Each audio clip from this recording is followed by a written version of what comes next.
Hello and welcome to this brief demonstration of Watermelon's autonomous functional testing capabilities. Before we get into actually doing functional testing on Watermelon, there's a few housekeeping activities that we normally do. The first step is obviously to set up an application under test. Yeah, these are the applications on which testing will be done. So we can go ahead, click on a new application under test. We can give it a few descriptive criteria like what's the release number and what's the build number. We obviously select a hierarchy of a business unit, an application, and a project, which is a setup that is done while configuring Watermelon to begin with. And we then give the application under test a name and a URL. That's pretty much it. You have an application to now test and run. Now, a testing cycle typically begins with user stories coming in as requirements.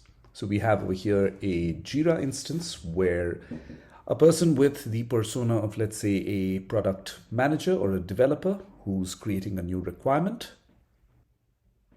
You see out here a new requirement has been created.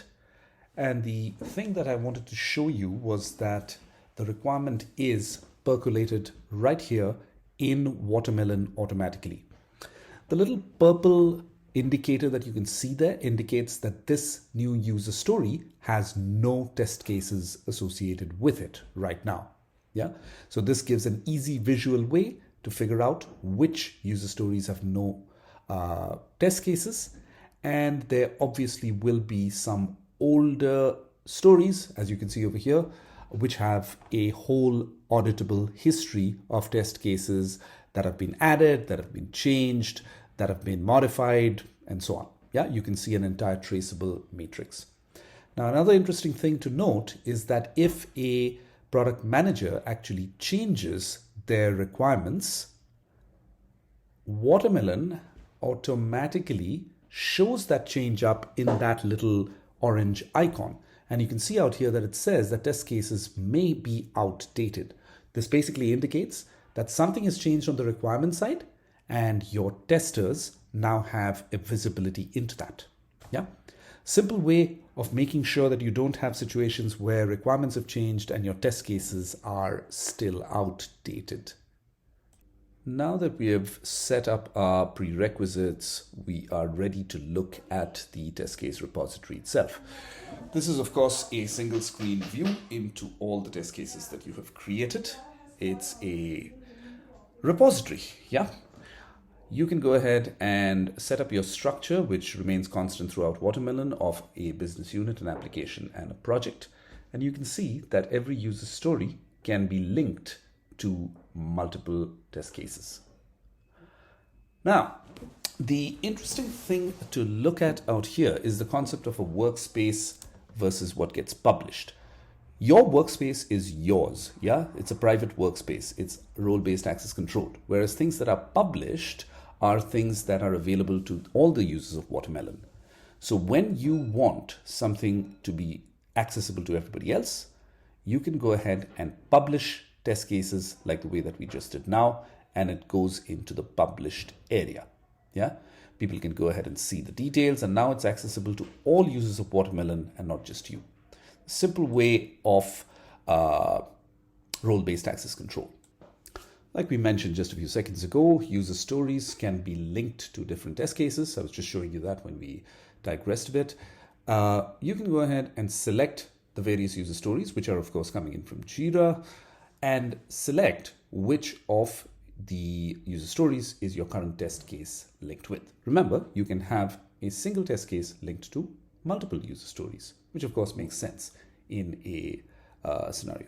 Now you'll notice that test cases, which I'm looking at, have this button called trace. This is a fairly important element of any reliability initiative, because a traceability, when something goes wrong in production, the ability to go back and trace and see which test case was changed, which test case was actually used in different user stories, becomes a critical element. You can delete, associated test cases to a user story and so on. And as soon as you do that, like you can see that that audit log came through. All right, now let's go ahead and select and create a manual test case, which is where most people start with. This, of course, gives Watermelon the ability to import some manual test cases, which are, of course, in a CSV file. And you can go ahead and have that CSV file, of course, has to be in a format readable by Watermelon. Select the ones that are relevant to you. The idea, of course, is that though you are importing manual test cases from an Excel sheet, you need to give testers the ability to automate them. So a tester can go ahead and make sure that they update their test summary, which is a compulsory thing they have to do, by the way. And more important than that, add tags, yeah? And get into the habit of adding tags, which could be about regression or smoke testing or whatever it is that this test case is meant for. The idea, of course, is to bring about that sense of discipline in creating the test cases itself. Now, here's a thing where it starts getting interesting. At that point, you associate this test case with a application under test. Remember, that's something you created right up front. And there you go, you have just automated your manual test. That kind of allows us to go on to a second example, which is getting in a Selenium test script into Watermelon. You may have created a Selenium script already. I'm going to go ahead and give it a name, and I'm going to tell it that this is a, let's say, any kind of a runner.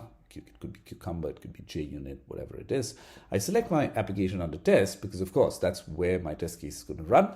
And remember, see the tags there again. These things come in very useful when you actually start using Watermelon in a testing environment.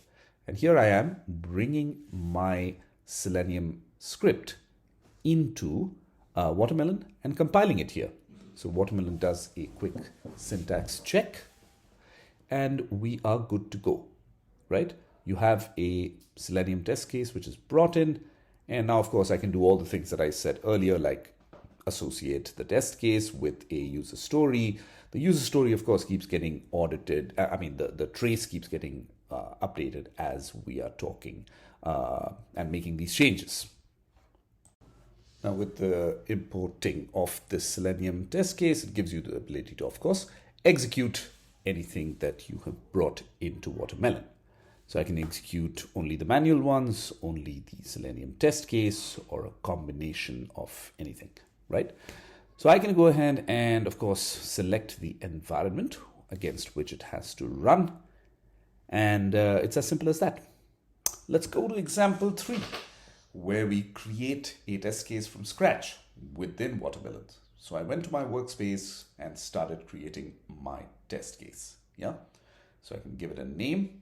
Remember, what we did first was bring in a manual test case. The second one was importing a Selenium. And now we're creating something from scratch in Watermelon. Same concepts apply.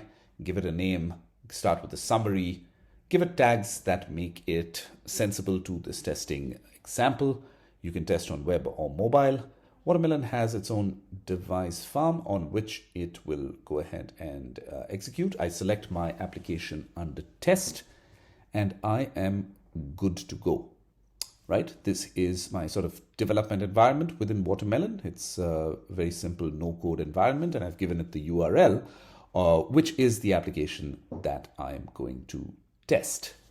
So I'm going to go ahead and press record right there, which brings up that URL, and I'm going to go ahead and execute my test case. Let's say that I plan to achieve my dream. This is essentially whatever the website or the test environment wants me to do. I'm going ahead and clicking. It's, the test case that is required. And you can see that all of that got encapsulated into this no code block that's created in Watermelon.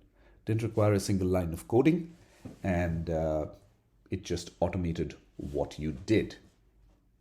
Once I have a test case recorded, actually, I can go ahead and set up a test environment, which I can use to execute these test cases on. So let me go ahead and try to do that.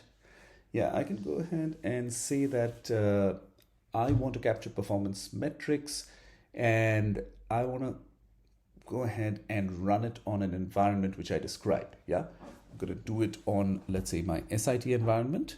Remember, we set up our environments right up front in our prerequisite setup. You can see that my grid includes a Watermelon native grid as well as, integrations with Browser Stack and so on. I'm going to select the right browser that I want it on. We'll talk in a minute about test data. Yeah, but right now there's no test data and I have just set it off to be executed, the block that I recorded. That, of course, sets it off into execution mode. What you're looking at is seeing that test case being executed right in front of you. So something that would have required actually a whole bunch of coding is executed right here.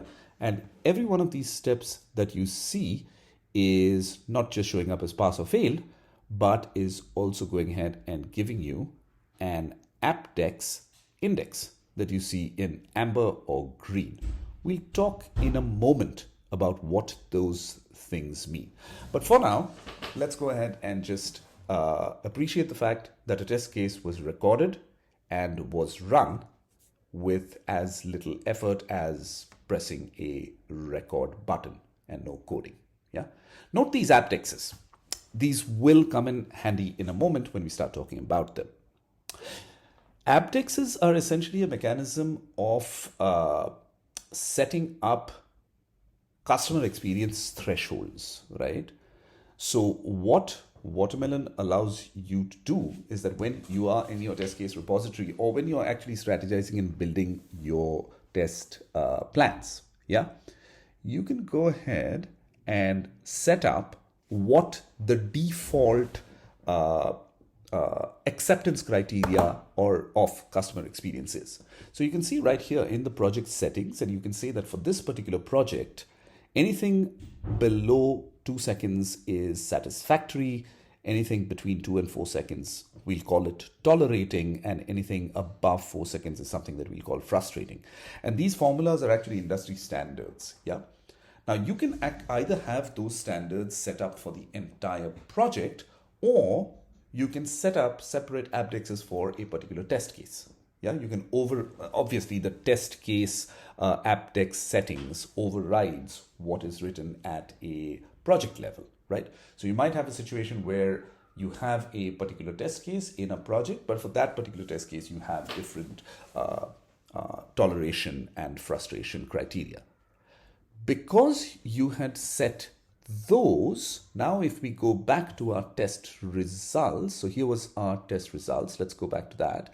This is where you can actually now see your overall Apdex score, which is at the top of the screen, yeah, next to what's written. So I'm test out there, and it allows you to go to every step of the test case that's executed and see the performance metrics at every stage. Now, typically, you'd need an APM tool to get these sort of metrics, but here you are just with this platform able to see performance metrics at a pre-production stage while you're executing functional tests with a negligible skids. So essentially this allows you to report back into design that, hey, here is where my code level latencies were introduced or problems were introduced. Console logs are of course available wherever there is a console log. And you can of course go ahead and say that, hey, this was a faulty step. Here are the console logs at that step, and feed it back into design. So these are some interesting things. Still at execution details. So let's go ahead and do something interesting. Let's go ahead and look at our test pack repository and create a test pack this time. We created test cases. Now, a collection of test cases in a logical order is of course a test pack. Yeah. You can go ahead and say that, hey, I'm going to do this for my regression testing. So I'm giving it an objective of regression, which is most often when you need test packs, and it gives you this very easy to understand canvas. Yeah. In this canvas, I can go ahead and start creating a logical flow. So for example, a funds transfer may have login. After that, it may have select, pay and so on and so forth. Different test cases tied together in whatever shape or form it might take. and you can link it to other test cases one after the other. So these are essentially test packs. It's just a very easy to use editor which you can use. So I'm going to go ahead and take those away and create a test pack that makes sense for this particular use case. After creating the overall logical flow, I can associate every step with a test case from my repo. Yeah, I can now this is where tags come in really handy. I can filter things by tags, I can filter things by objectives, and so on and so forth, right? I've tagged a bunch of things called by regression testing. It immediately pulls up those. I'm gonna go ahead and say that this is the test case that is associated with step number 1 of my test pack. Test packs themselves are, of course, very interesting. I go ahead and create that, and this gives me an ability actually to simulate and reuse, which is a big part of what Watermelon's autonomous testing is, test cases. You don't want to go ahead and have testers create test cases for every single journey or every single experience that they have to test. Now, this reusability gives you, this concept of test packs gives you the ability to do that, and I can execute them the same way that I execute test cases. Select my environment, select my browsers. I can go ahead and have different environments for the different steps of my test pack, and I can add my test data to it. Again, we'll come to test data in just a second. Yeah, but it's good to know that I can go ahead and add test data to each of the steps if test data is something that is required. I'm going to select the version of the test data that I need for various steps and set this in motion.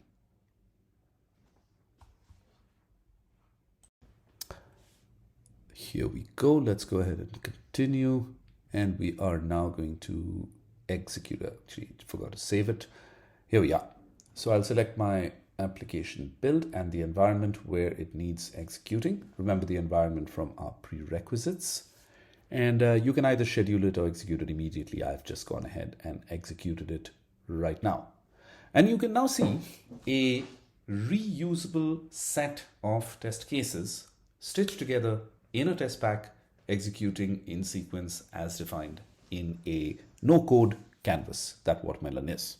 Yeah, let's go ahead and wait for it to pass. You can see it's running. Certain steps have passed. Of course, even while this is running, you can go ahead and look at what is happening. Here you go. All the steps have passed. Same concept, different steps having different aptX scores and different durations are presented to you. You can go ahead and look at the performance and console logs just as before.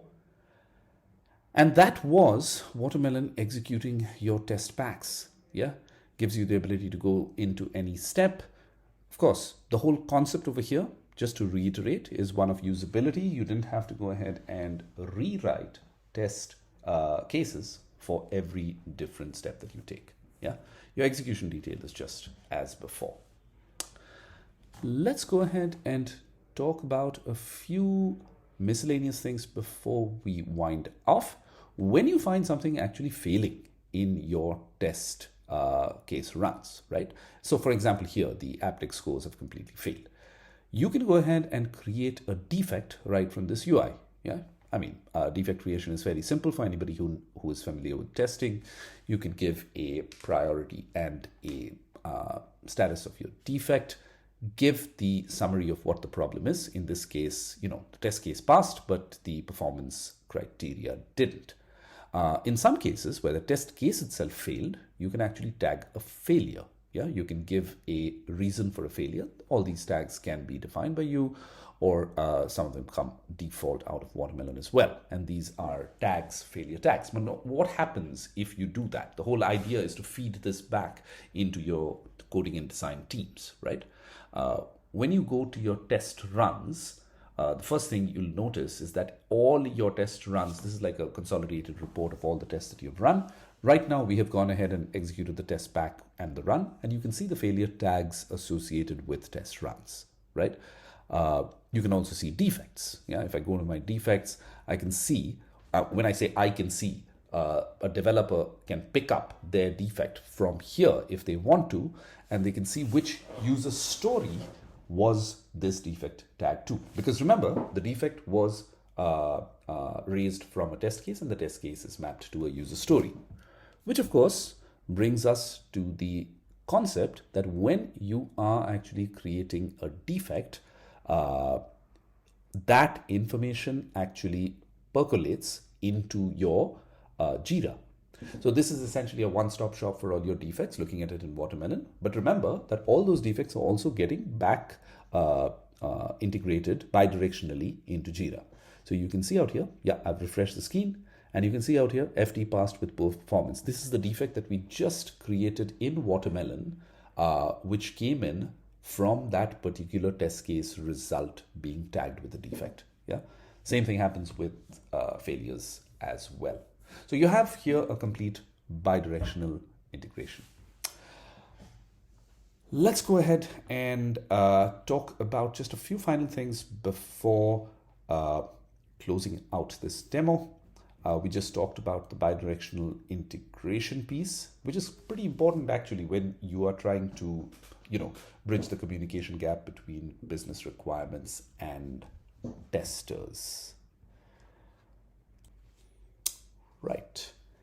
And the final aspect of it we can talk about is what we have been glossing over, the test data piece. Now, test data is something that Watermelon supports.